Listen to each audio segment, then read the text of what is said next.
কুড়িগ্রামে নিখোঁজ এক নারীকে তেঁতুল গাছের মগডালে দেখতে পাওয়াকে কেন্দ্র করে এলাকায় ব্যাপক চাঞ্চল্যের সৃষ্টি হয়েছে। ওই নারী গাছটিতে বসেছিলেন।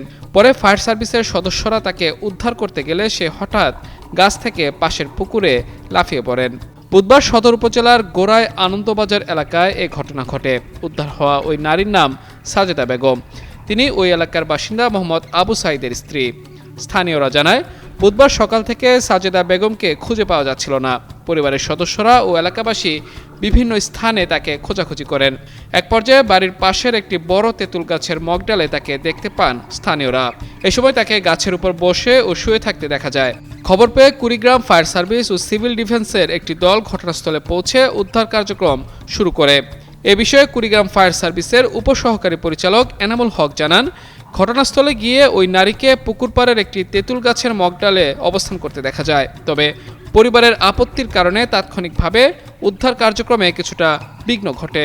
তিনি আরও জানান, এ সময় হঠাৎ ওই নারী গাছ থেকে পাশের পুকুরে লাফ দেন। পরে ফায়ার সার্ভিসের সদস্যরা দ্রুত তাকে পুকুর থেকে উদ্ধার করেন।